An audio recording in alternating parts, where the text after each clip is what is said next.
What is going on, everybody? As I adjust myself, sorry about that. It's your boy, Coach Vic, certified land investor. Check out the merch.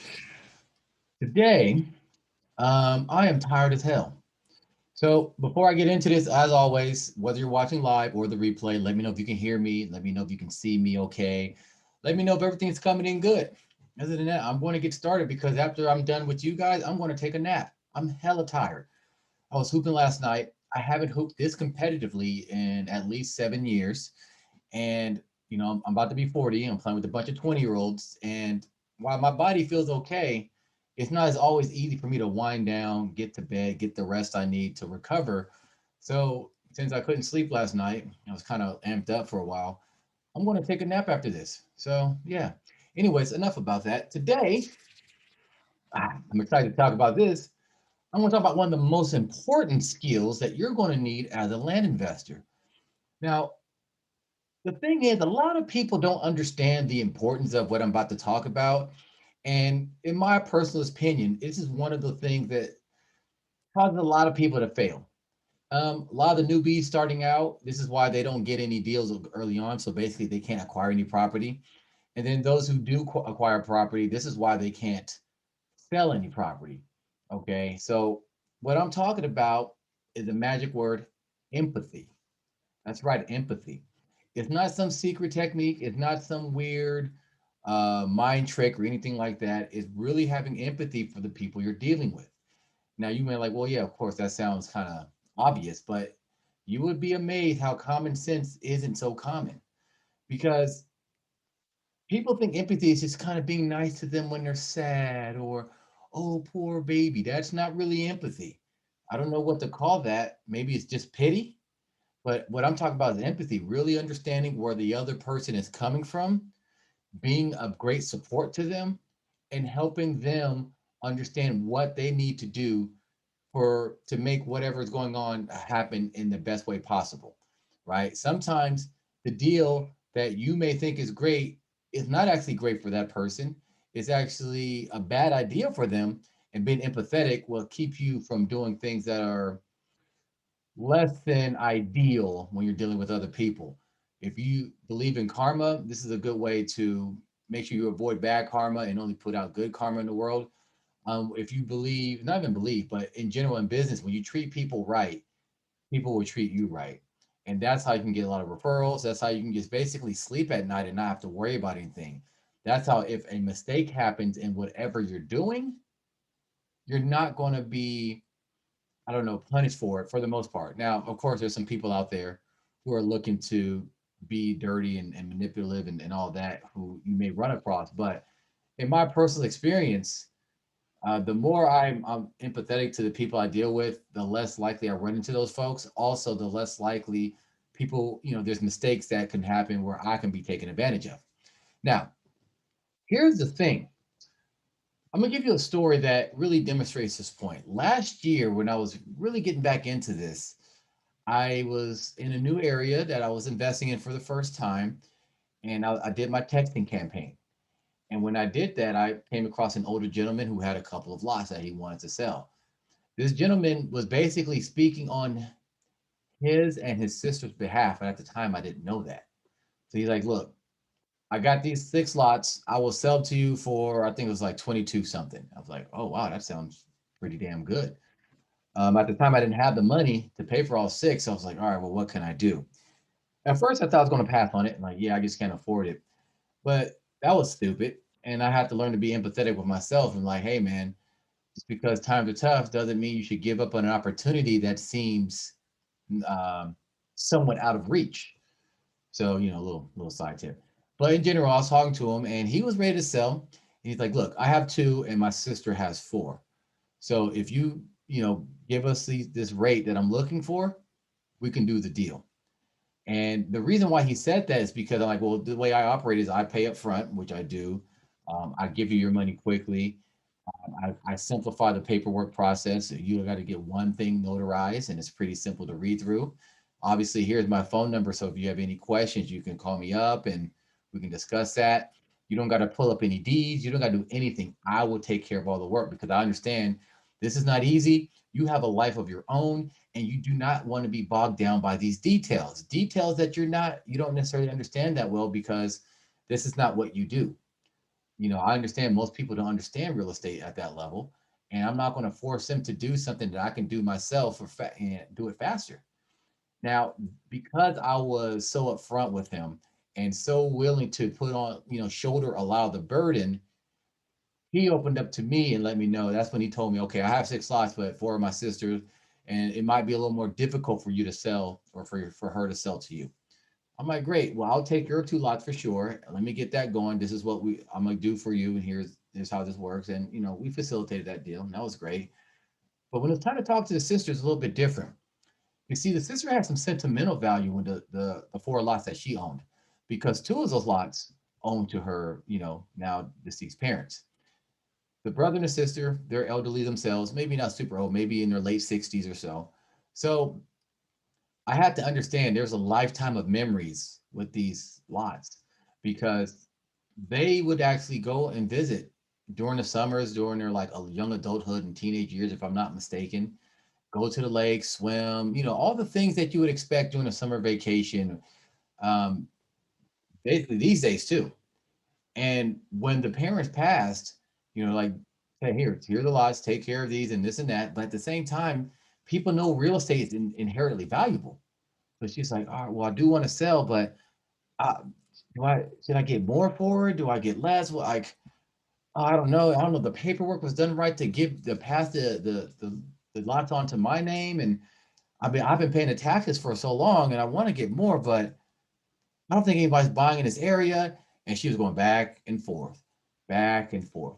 So in the past, I would have tried to bull rush her, like, well, you need to sell these lots, and what are they doing for you? And you're paying all these taxes and all that, and it's not helping you out. And every now and then, sometimes those tactics and those things work, kind of throw a little logic into the system.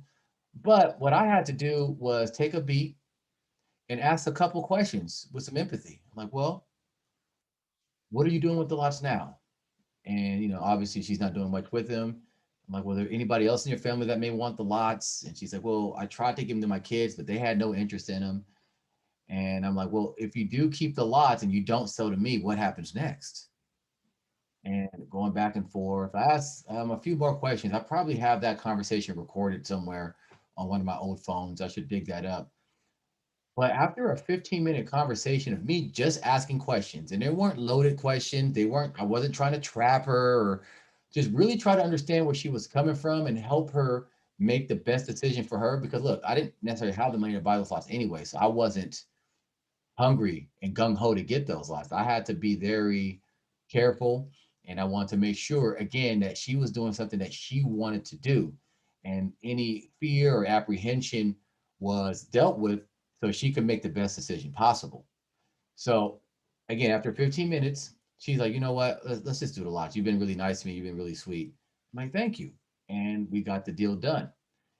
It was one of I wouldn't say my best work, but it was like something I'm really proud of and something I'm going to remember for a long time, if not forever, because of how much I took myself out of the equation and I was just asking questions with empathy to see what I can do to help her make this decision. And whether the decision was yes or no wasn't my choice, wasn't my concern. It was just like, as long as you're making the right decision for you, I'm good with that.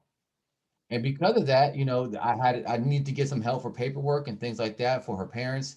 She was extremely helpful in getting me that. There was no like remorse and back and forth, or it wasn't like I had to pull teeth. She was very just forthcoming with everything. Now there were times, I hate to admit, when I wasn't as empathetic and when I did needed help to get things going, I didn't get that help, right? Because they felt like it was more of a battle, more of like a struggle, and I was the enemy, so to speak. Sure, I was polite and I was nice, but they just felt like, yeah, I don't know if I'm getting the best deal. They just felt not totally correct about it. So, with that said, I see the difference when I have empathy versus when I don't have empathy. And when I do have it, things happen a lot smoother, and it helps me to stand out from the crowd. Because let's be honest, you're probably not the only person sending offers out to the area that you're sending offers out to right now. You're probably not the only lot on for sale that a prospect is coming across. So what are you going to do to help you stand out? What are you going to do to show that you're different? Because it's not like you're selling something completely different. There's not much difference between my lot and another land investor's lot who may have, something on the next street over. The only difference is what experience can I give them as they either sell me their property or I'm selling it to somebody else that's going to make them comfortable, make them feel satisfied, make them glad that they're able to work with me as opposed to working with somebody else. So, what I'm going to share with you today, right now, is three that's going to show you how to show empathy and what it means to the people that are buying from you. So again, just make sure I can hear you. You guys can hear me. Make sure you guys can see me, whether you're watching live or the replay. Doesn't matter, because I know more people watch the replays than live just because it's the timing. But I want to make sure that you guys can hear me and see me okay.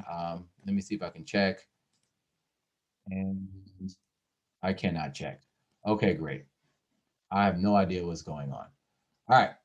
So moving on. The first area is, as you can expect, is in the purchase. When you're buying lots, you got to show empathy. But how? Well, it all starts with your offer. If you have a very aggressive offer, or your offer looks like it's like a bill that they will, they got to pay a bill or something, or some like just very like manipulative like language, you're not showing any empathy. If yours is very much needy and clingy, you're not showing empathy. You're very much showing your insecurities. So what do I mean by needy and clingy? Trying to be like, hey, what are you doing? I've been trying to reach you. Come on, this is like the third time, I'm trying to reach you, and all that. That doesn't help people want to sell to you, right? It may grab their attention, but as soon as their attention is grabbed, they understand what's going on. People get very frustrated because you're like, hey man, you got my blood pressure all up, and for what? So you can buy my lot for cheap. Second, when you are making your offers, you got to make sure the process is super simple for the seller. I see so many people who are like, hey, put in this complicated code on this website and send me an email and some pictures and an APN. They're basically saying, do all the work for me so I'll buy your lot. While this person who's like, well, why would I do that? Because I wasn't even thinking about selling my lot before you even mentioned anything. So why would I jump through these hoops for an offer that I know is not going to be very good? So showing empathy is understanding like some people in their life, may not want to sell, but it may be time for them to sell. You making them jump through a lot of hoops just to get an offer out, or excuse me, just to do a deal with them, that's not showing any empathy. That's not showing you understand where they are and you want to make sure that you're helping them make the best decision forward. You want to take yourself out of the equation by making things super simple. The same way I got those lots I was talking about earlier in my example story, well, it's a real story. You want to make sure you're doing the same thing. You want to clearly communicate that in your offer. Like, hey, you don't got to do anything. You just get paid. You just got to sign one little piece of paper, just get it notarized. You can do that for free. I always pay up front. And those who are investing with me, I share exactly how to do that and why, and how to protect yourself. And for the last 4 years, I've never had an issue with somebody not paying or going through with the deal. In fact, I had two people who changed their mind. They just sent me my money back. So paying up front has never been an issue. But it shows a lot of empathy. Like, look, man, I get you're busy, you got things to do. You don't want to have to go through all these hoops and not be sure you're going to get paid. So, that's why I show the check up front. Another way that I show empathy is also talking about, excuse me, it's showing them that not only are things easy to work with me, but just like in my example again, I do everything for you. Just like I just said, people are busy. They got things going on. I understand that. I can empathize with that.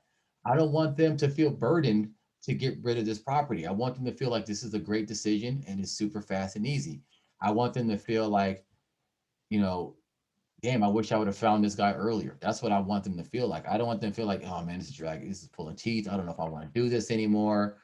Man, maybe I'll just give him his money back and be done with it. The two people that sent me their money back, they ended up wanting to keep their lots after all. Now, maybe they sold it later on. Maybe they didn't. I don't know. I just say, okay, I totally understand. You just don't want to work with me. Not a problem. But in general, I want to make sure that it's super easy for people. As I said, I see a lot of people who make them work so hard for that first buyer. They don't pay up front. So they're hoping that the person looking to sell their property is going to take that leap of faith from somebody that's never met, they've never seen their face. If they've seen their face, it's a photo on some random stock website. So it's like, what are you really asking them to do, and why? My theory is that a lot of people make people jump through hoops, and they got to sign a deed over and take a picture of it first and do all these other things that, especially for elderly people, is not going to be ideal. They're afraid themselves. It's hard to show empathy when you're afraid. You're not coming from a place of strength and courage. So show some empathy by making things easier for them. They're about to sell you property for pennies on the dollar. That's all the incentive you should need to help them do that. Facilitate them as much as you can so you can make that deal happen. And when you do that and you make it things quick and simple, guess what? They don't have time to second guess. They're like, you know what? Let's do it. And even if you're getting offered from other people, seeing what they have to do to actually make that happen, you're like, versus working with me, for example, it's a no-brainer. You also got to think about this. These people are getting tons and tons and tons of offers from a lot of people. Well, depending on the area that you're working in and your budget. But they're getting offers from a lot of other people. So when they're getting these offers, like, what's the difference between what you offer and what they offer?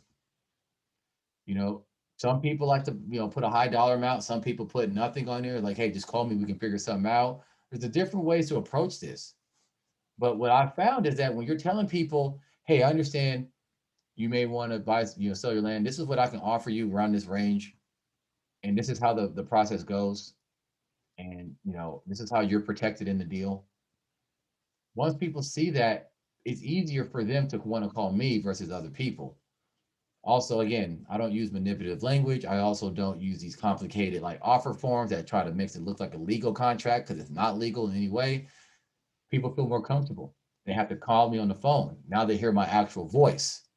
You know, Maybe at one point I'll get somebody else to do these calls for me. But in general, as long as they're hearing a real human being, that makes them feel a lot better. I feel like I'm not dealing with some faithless corporation or some big company that should be paying me a ton more money because they can afford it, but they're not. Or a big corporation that's going to build a bunch of stuff, and I'm getting bought out so they can build condos and stuff, and I'm expecting this big payday, and they're not paying me that. It's just it's just me. And I show empathy and how I talk to them, talk to them as people.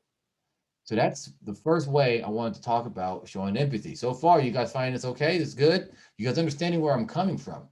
Because this live stream is limited in like time, but hopefully the overall point is getting there. You're understanding where they're coming from, you're showing care, concern, and that you will protect them in this transaction. So, second way to actually show empathy in this whole like land investing thing is actually something that most people don't think about. It's how they deal with the county itself.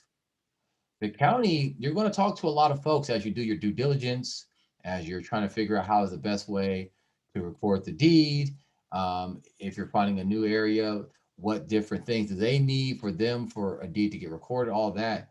And the way you treat those county workers will definitely help, because the more polite and the more helpful you are and the more prepared you are, the more they will help you. Now you got to think about it. People are calling the county up all day. I mean, depending on the size of the county and all that, but they're calling the county up all day. A lot of people don't know what the hell they're talking about. Asking these county people questions, calling the wrong department. Some of those folks are angry as they call the county.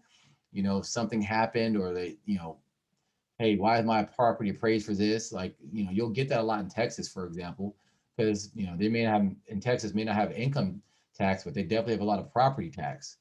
And that property tax is how they basically make up for the lack of income tax. So when they change the assessment for property in Texas, a lot of people are upset. They're like, well, this has been my property for many years, nothing's changed. Why is it worth more now? You see what I'm saying? So the point is, when you're talking to county officials, you come to them, number one, knowing what you need in a clear, concise way. Number two, understanding that they're probably been yelled at by a lot of folks, or they probably have a lot of different things in their title that make different jobs that they have to do. So if I'm not coming clear or correct, it's going to be hard for them to help, and that's just going to be frustrating for both people. Number three, making sure I'm talking to them with a level of decency and understanding, hey, they're people too. And, depending on the time, I'm not saying you got to talk their ear off because some people wouldn't appreciate that. But when the opportunity comes, go ahead and ask about the certain things about, you know, their job or even their personal life if the conversation dictates. And I'm talking about like, oh, do you have kids and things like that? Not necessarily personal stuff, so get out of here. But when you treat them like people and you're like, hey, this is what I'm trying to do. I've been having a hard time. I tried to do this and I tried to do that. So I'm telling them what I'm trying to accomplish. I tried what I try. So I'm not just giving up and throwing my hands in the air like you do it. I'm trying to give them all the information that I have so they can help me. Um, that helps them help me better. And then when I'm polite about this and I'm very appreciative, that's a big one, extremely appreciative. They feel like, yeah, this is why I'm doing this job. I like helping people. I like to make sure I'm making a difference in my small little way. This person is actually giving me that acknowledgement that I probably don't get from my job. I don't get from my coworkers. Might not even get at home. So I'll say, hey, I really appreciate you doing this for me. You didn't have to do this, and you're doing it for me anyways. I probably couldn't have done this without you. Thank you. And I don't just say it just to say it. I really mean it because a lot of times a call to the county can save me money, a lot of money, and a lot of time. So showing that empathy, understanding, hey, this is a real person on the other end of the line. They have no incentive to help me further than just the basic information. But when they go a little bit above and beyond, I'm very glad and grateful. And then next thing you know, they're giving me more and more and more information. And when I'm starting to record deeds in the area, they start to recognize my name. They make sure things get done properly and quickly. They have no problem calling me if I made a mistake, like I didn't give enough money, or if I didn't have enough or have the right paperwork, they'll call me and they're like, hey, we can fix it for you on your behalf, or you can do this thing online or whatever it is. That doesn't happen as often, at least in my experience, if I don't treat these folks like people and show politeness. Now, of course, they're going to do what they can because it's their job and stuff like that. But I find that a lot more county people make your job a ton easier when you show empathy towards them, what they probably going through the day. Again, certain counties they probably ain't that busy, so it may not be that big a deal. But again, if they start to get to know you, you become like one of their people. They do everything for you properly. They make sure that you're taken care of. They make sure, again, to contact you if something is wrong so you can fix it without them. You know what I mean? It's a totally different vibe. So that's the second way empathy is going. So far, you probably didn't expect the county workers, did you? Yeah, it's a big one, man. A lot of people don't talk about that. A lot of people don't talk about it, but it's important. Now, the third way to show empathy is on the sales side of the transaction. Now, this is not too different from when you're buying property from somebody, but there are some differences that are, I will feel that are obvious, but I'll go through them anyways. Now, the first one is listen, a lot of the people who are coming to you, they may not realize they can afford property. When a lot of people think about real estate, they think about having hundreds of thousands of dollars. They need to get bank loans and long closing processes and credit reports and a lot of things that people, they just aren't qualified to buy if you're using those metrics. So when you come across it, like, hey, I have this property that you can buy outright. You don't need a credit check. You don't need to get a bank loan. I do owner financing and so on and so forth. You're showing, hey, I know where you're coming from and I got you. Doesn't mean that this person is low income or anything. It just means that I'm going to make things easier for you because I understand that this whole buying process could be a nightmare if you do it the traditional way. Not always, but sometimes. So that's how I feel a little bit there. And then you got to realize a lot of folks, when they're looking to buy property this way, they're expecting to have to get a real estate agent and pay them a commission. And, again, a long, slow closing process. But then I'm like, well, why do we need to do that when I can just get you the property and put it in your name after a quick purchase?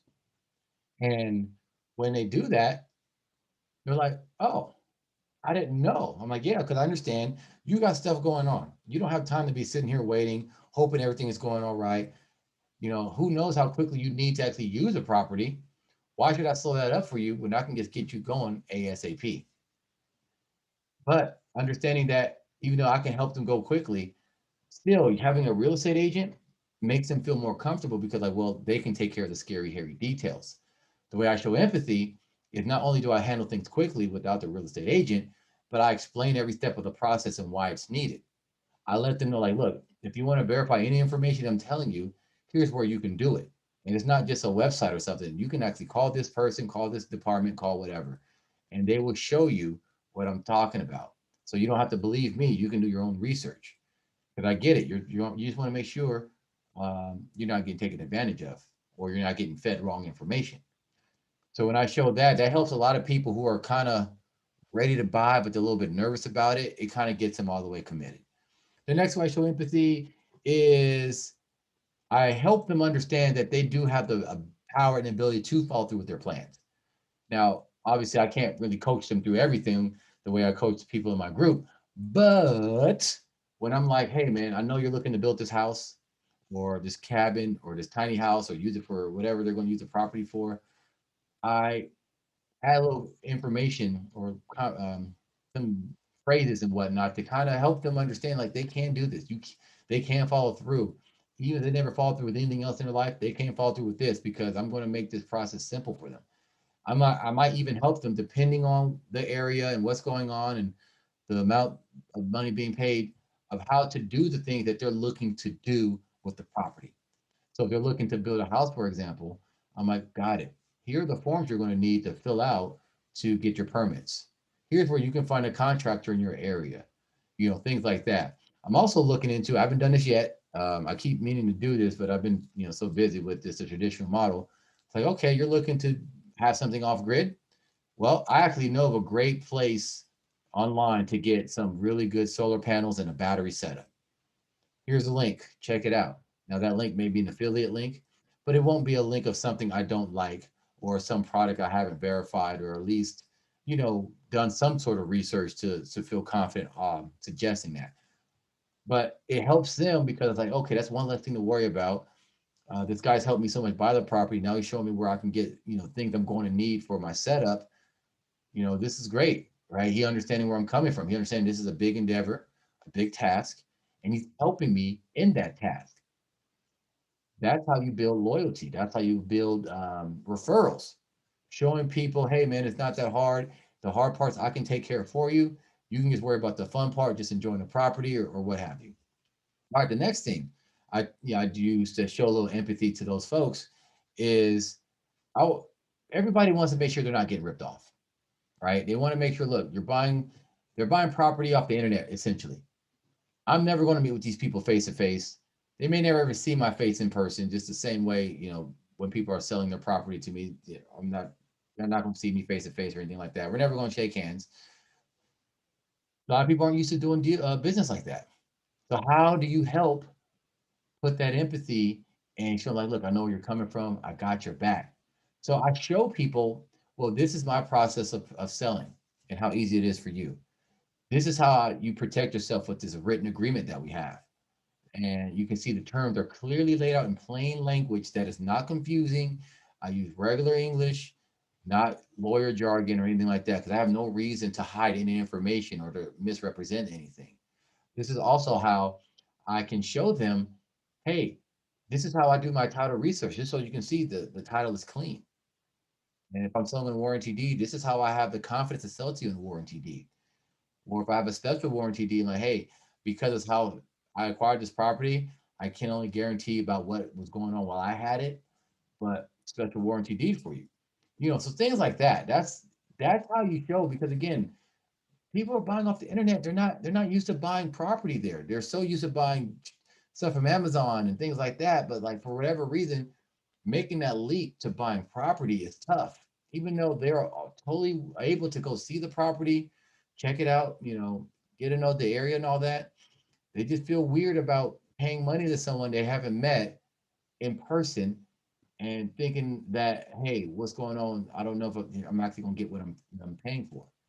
So even though I have the documents and all that we both sign electronically and they pay what means like their credit card, that where they can actually use the credit card company to dispute something if I were to not do what I'm supposed to do. A lot of people are still nervous. A lot of times, at least in my experience, it's been like those who are in the industry, who are like realtors and things like that. They're so used to doing things a certain way that when I come with an easier, simpler model to accomplish the same thing, they're very skeptical about it. But it is what it is. Now, hopefully you can see how I show a lot of empathy and how I do things. And because I do things this way, it helped me do a lot more deals. It helps me to stand out from others, a lot of the noise. It helps me to, make this a real thing. And the beautiful thing is, these aren't skills that are just inherent to me. You can easily do these yourself right now. Making things simple for the buyer, making things simple for the seller, treat your county people better. I'm sure none of you guys are treating your county people like jerks, but thinking about going an extra mile to help can help you go a long way. I know some land investors, I haven't done this myself, but I know some who actually, you know, after like a lot of deals, they'll actually send the county people flowers, maybe a plate of cookies or, Christmas cards, something just to show their appreciation. The gift doesn't got to be much. It's just got to be something to show that you care. And obviously, they see your name, they're going to be like, oh, okay, or your LLC name or your company, whatever. They're going to see it. It's oh, this is good. So, what does that mean for you? Well, here's my challenge to you. My challenge to you is to look at your systems right now and see how much empathy are you putting in those systems. What are the words you're using in your offer letters? How easy is it for people to sell you property versus how worried are you of getting quote unquote ripped off? How easy is it for people to check out the property or give you money? How do you make sure you're taking care of buyers? How do you make sure you're taking care of the people that work with you? You may have some virtual assistants or actual assistants. You may be working with the county a lot or a title company. Are you showing empathy there? Feel free to put in the comments the ways you show empathy and how it's paid off for you. But other than that, this is Coach Vic. Looking forward to working with all of you. So, listen, if you're looking to help yourself learn this business better, do it faster, do it more ethically, do it with more empathy, say so. Say, Coach Vic, hook me up. Put in the comments. Whether you're watching live or replay, doesn't matter to me. I will definitely look to help you. We can get on the phone. We can chat about what help would look like, how you can join my investment group that is growing I'm keeping it very selective right now. So, not everybody can get into the group. It just depends on who you are and where you are in your journey. So it may not be the right time for you to join. But if that's something that you want to, inquire about, like, hey, what would it be like to work with you? Join the rest of the investors and get into those conversations that are deeper and more in depth and get your personal deals vetted and questions answered and all that. Let me know. Look you up. Other than that, it's Coach Vic about to sign off. I really appreciate you guys. Thank you guys for tuning in. So peace